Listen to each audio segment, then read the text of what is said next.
Hello, my name is Andy and I am the Village Idiot. I'm armed with a car and a GoPro and an unhealthy amount of time on my hands. I'm using that time to attempt to visit every civil parish in England. You're watching the Newark and Sherwood series, a district of 84 civil parishes right in the centre of Nottinghamshire. Come with me as we delve into one of them.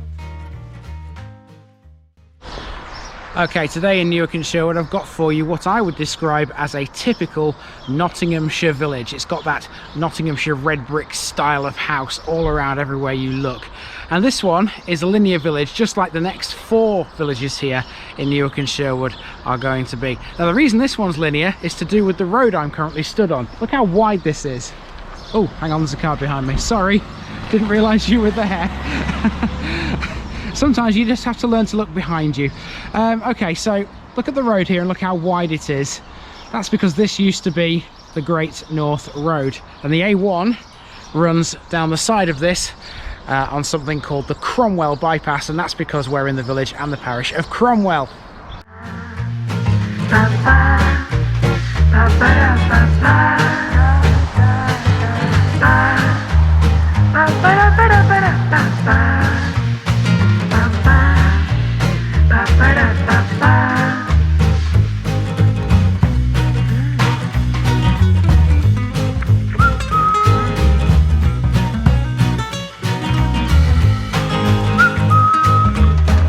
Here's my disclaimer for people who may be watching me for the first time. I say things as I would in my native accent and dialect.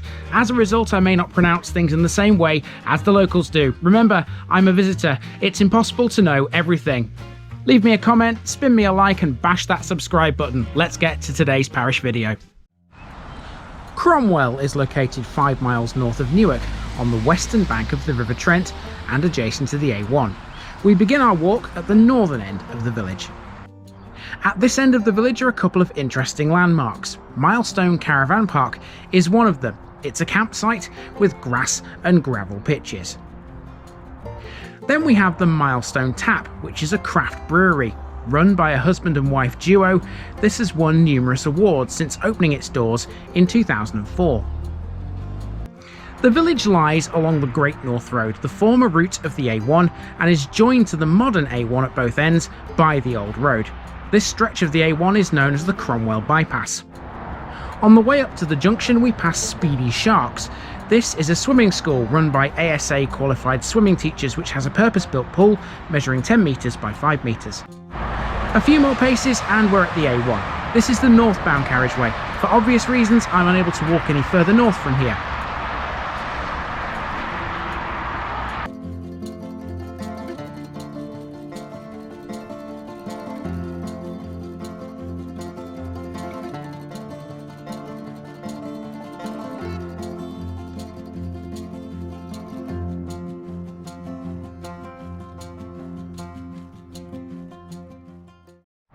The old A1 was bypassed here in 1965. Cromwell Bypass was built by Robert McGregor Sons as part of an improvement scheme from North Muskham to Carlton on Trent. Cromwell Bypass was the trial location for the slip-form paver. It laid unreinforced and reinforced concrete carriageways with dowelled contraction and expansion joints. The surface has now been rebuilt using tarmac. After crossing the bridge over the A1, we're at Cemex's Cromwell Quarry. You might remember that name from South Ferriby. The current quarry is on a designated wildlife site, with an independent ecology report earlier this year concluding the works could cause loss to existing habitats. As a result, it could relocate, so the current plot can be restored to nature. Speaking of nature, Cromwell has a fishing lake as seen on this sign, located close to the caravan site. There's a bus service here as well. Your magic number for Cromwell is the 339 Marshall service, which runs between North Muskham and Tuxford. So if you're waiting for a bus here at this bus stop, you're actually at a stop that's named Village Store, as it says on this sign, the bus sign here. Now I've yet to see a village store, a shop of any description. It may not exist anymore, but if I spot it, I'll film it.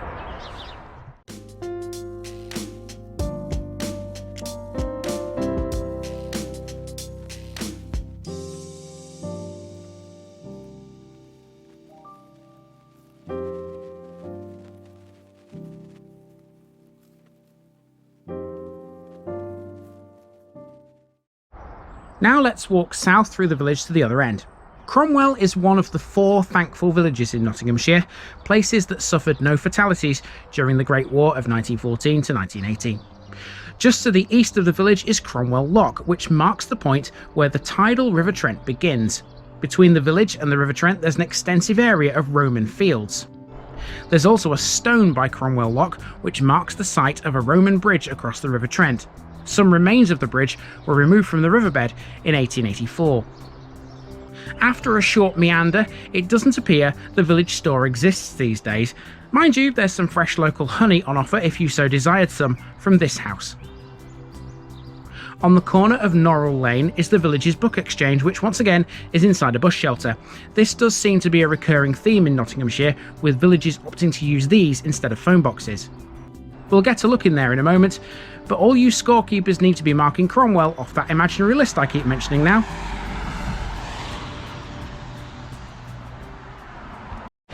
Let's have a little look around in this bus shelter then. It's basically a free library, Cromwell Library, there you are.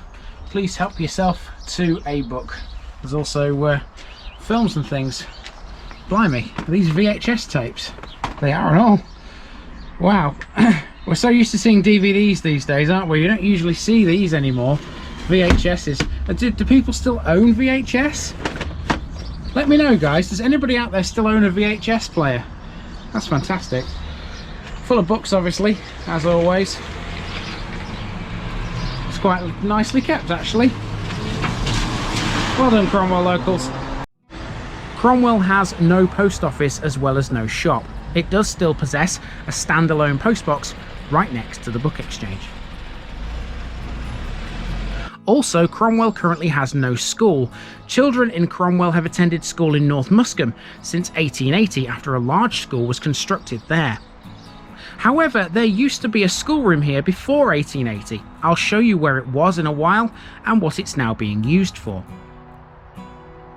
The village was anciently the seat of the Cromwell family, one of whom was the Lord Treasurer Cromwell, who lived in great splendour at Tattershall Castle in Lincolnshire during the reign of Henry VI. The Duke of Newcastle was the principal owner and lord of the manor and patron of the Rectory. Speaking of the Rectory, that building is quite interesting all by itself. In 1983, it opened as a doll museum named the Vina Cook Museum of Dolls and Bygone Childhood, and it was curated by Vina Cook Chambers, who amassed the collection within. Okay, next up, let's go and have a look at St Giles Church, which is standing very proudly behind me at the south of the village. St Giles's church dates from the 13th century, with a tower that was built in or around 1427. For much of the Middle Ages, information on the church here is scant.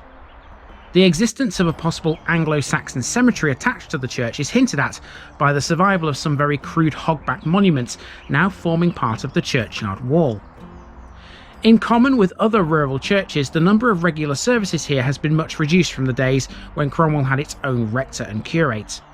For a period, the church was closed after Christmas until Easter. However, there's recently been a welcome increase in numbers. As of at least 2011, a monthly service is held here. Now, remember that church school I mentioned? Well, here you're looking at it. It was established in the Rectory barn in 1848 and flourished until 1880, when despite protests, it was closed. The children then transferred to North Muskham School. Part of it is now used as Cromwell's village hall, and handily, there's a bit of local history on the wall here too. It was entrusted to the village in 1958 by a Miss Ida Hemingway, according to this plaque. Okay, we're approaching the end of the village now, and it's a dead end as well. Despite the fact that there's a national speed limit sign over there, there's also a dead end sign that way because you can't access the A1 at this end. You have to go to the northern end. So we'll walk as far as that, catch a few more bits and bobs. There's a footpath off to the left as well here, and this will take you to a footbridge over the A1, but I'm not going down there because it seems just to lead into a field and out towards the Trent, and if I do that I've got no way of getting back to the start again because there's no footpath at the northern end as we saw earlier. So yeah, it's just a simple case of catching a few more bits and bobs down here and walking back through the village again. It's always handy to have a garage next to a major road. Cromwell has that base covered with Norwell motors, which you can see here, based in the old forge. The road continues to the south towards the A1's northbound exit slip, with a couple more houses, but nothing much more than that.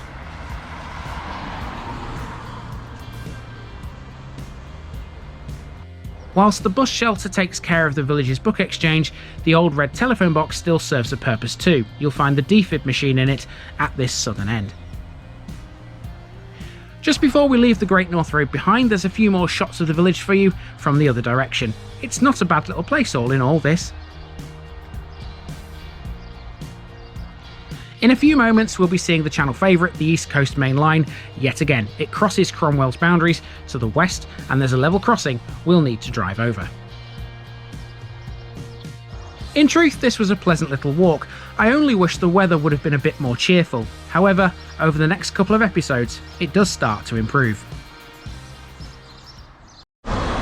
Now you might think with a village this small it's not going to need a picture bit, but it actually is this one, because there's plenty that I can't actually get to, including Cromwell Lock, the gravel works, various other bits and bobs. Picture bit coming your way right now.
Okay, that's been the parish of Cromwell. We're not quite finished with it though, because to get to my next village I need to drive to the west, and that involves going down a long straight road towards it, and there's some more bits and bobs of Cromwell I can catch on the way, and to do that I'm going to be using the car. So yeah, let's hop in the car, put the camera on the dashboard and take a drive towards the next village. This has been the parish of Cromwell, and I've been Andy, also known as the Village Idiot, and I'm out.